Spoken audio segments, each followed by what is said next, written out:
사랑하는 나눔가족 여러분, 말씀으로 시작하는 목요일 아침입니다.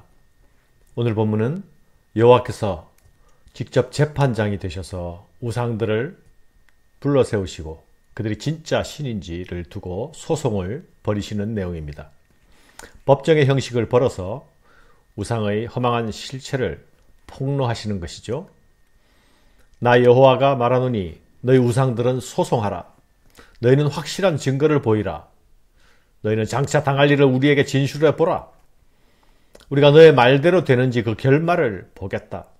너는 복을 내리든지 재난을 내리든지 해보라. 우리가 그 일을 일어나는지 보겠다 하십니다.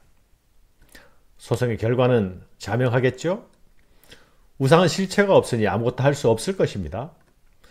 스스로를 증명할 수 없습니다.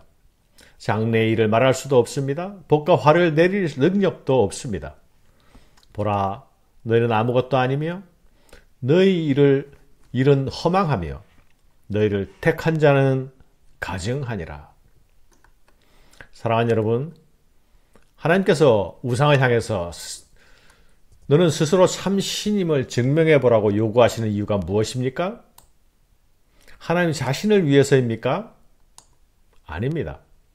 하나님께서 끝까지 사랑하시는 자기 백성 이스라엘을 위해서입니다.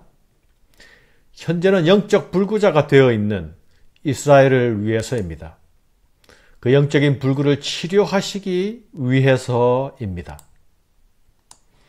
이스라엘은 현재 열방 가운데서 짓밟힌 벌레와 같은 모습입니다. 하나님은 14절에서 이스라엘 향해 너 버러지 같은 야곱아 라고 부르시지 않았습니까? 이스라엘은 지금 스스로 아무것도 할 수 없는 철저히 망가지고 무능한 상태에 있습니다. 세상은 이런 이스라엘을 무시하고 멸시하지요. 이스라엘 스스로도 자존감을 잃어버렸습니다. 그러나 하나님은 여전히 이스라엘을 사랑하십니다. 이스라엘을 향한 사랑을 버리시지 않으셨습니다. 21절에서 하나님께서 스스로를 야곱의 왕이라고 말씀하시지 않습니까? 야곱의 왕이 말하노니 너희는 확실한 증거를 보이라. 성경에서 하나님을 일컬어 야곱의 왕으로 부르는 경우는 이곳이 유일합니다. 버러지 같은 야곱도 내 백성이라 말씀하시고 내가 그들의 왕이라 말씀하시는 것이 아닙니까? 이스라엘은 지금 스스로 자신의 처지를 부끄러워하고 있지만 하나님은 그 멸시받고 조롱받는 자기 백성을 부끄러워하시지 아니하시고 내가 그들의 왕이다 고 말씀하시는 것입니다. 사랑하는 여러분, 사실 이스라엘은 지금 더 이상 낮아질 수 없는 자존감 바닥의 상태에 있습니다. 그런데 이스라엘의 영적인 불구는 현재 그들의 처참한 처지보다 더욱 심각합니다. 그들이 당하는 수치보다 심각하고 그들이 가진 철저한 무능보다 더 심각합니다. 하나님은 그들의 완전한 회복을 위해서 먼저 그들의 불구를, 영적인 불구를 고치시기 원하십니다. 그 영적인 불구가 무엇입니까? 참신과 거짓신을 분별할 수 있는 그 분별의 시력을 그들은 잃어버렸습니다. 영적인 장님이 되어버린 것입니다. 이스라엘은 자신들의 시야를 왕이신 여호와 하나님께로 돌려야 합니다. 눈을 뜨고 그분을 바라보아야 합니다. 그래야 희망이 있습니다. 하나님께서 이루실 일들을 기대하고 바라보고 기다려야 하는 것입니다. 그러기 위해서는 먼저 그들의 가려진 눈이 떠져야 하는 것입니다. 왕정시대 이스라엘의 우상숭배는 사실 종교 혼합주의였죠. 공적으로는 여호와 종교를 믿으면서 또 사적으로 개인적으로 우상도 섬긴 것이죠. 그러나 이스라엘이 멸망하고 바벨론 포로로 잡혀가면서 그들의 우상숭배의 양상은 달라집니다. 우상숭배의 나라 바벨론으로 가보니 그곳에 바벨론의 이방 신전을 보니 기가 질립니다.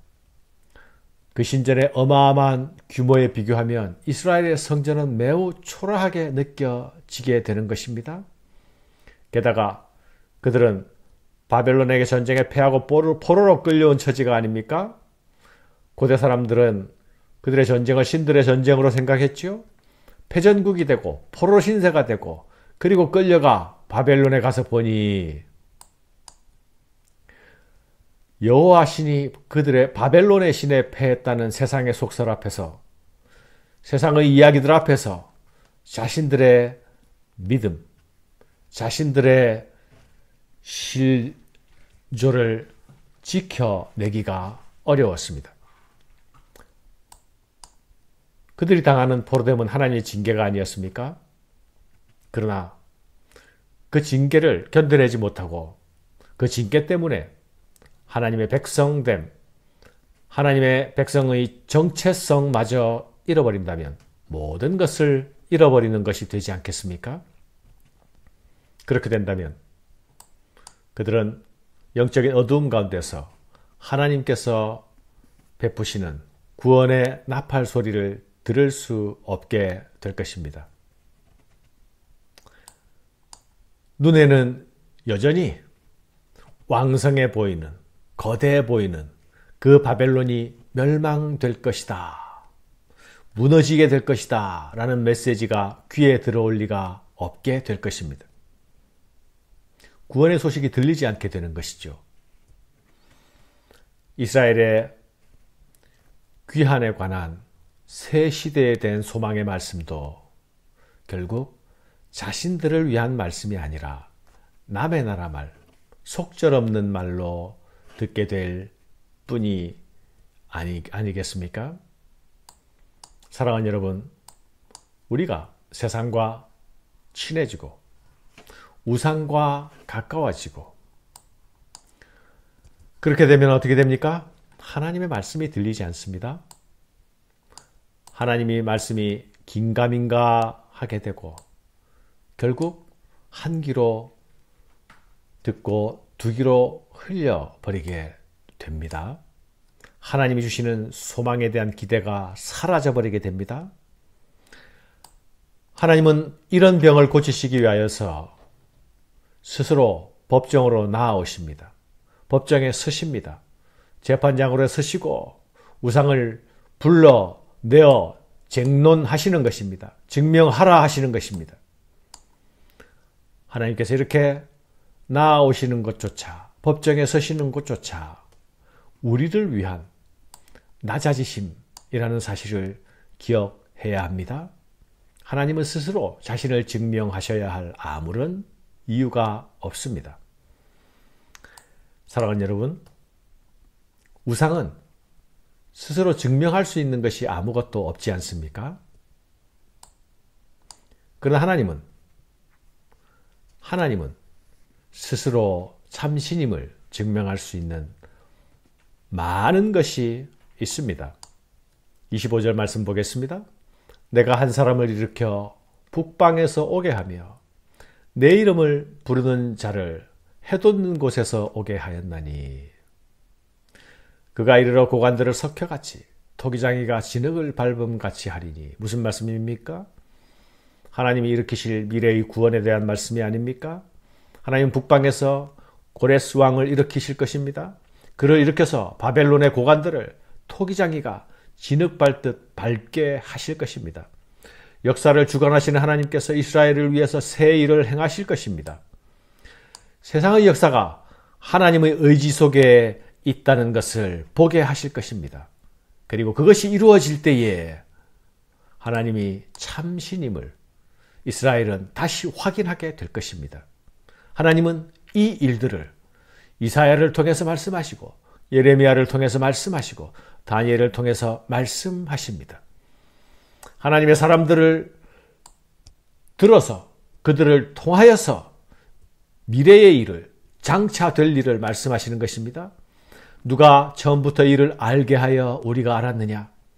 누가 이전부터 알게 하여 우리가 옳다고 말하게 하였느냐? 알게 하는 자도 없고 들려주는 자도 없고 너희 말을 듣는 자도 없도다. 내가 비로소 시온에게 너희는 이제 그들을 보라 하였노라. 내가 기쁜 소식을 전한 자를 예루살렘에 주리라.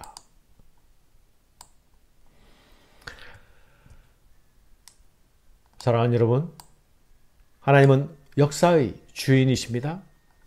그분이 장차 될 일을 알려주십니다. 그리고 이제 보라 말씀하십니다. 다가오는 역사는, 앞으로 될 일들은 그분의 말씀대로 진행될 것입니다. 그것은 하나님은 곧 참신이시여 역사의 주관자라는 사실을 우리에게 다시 확인시켜 줄 것입니다.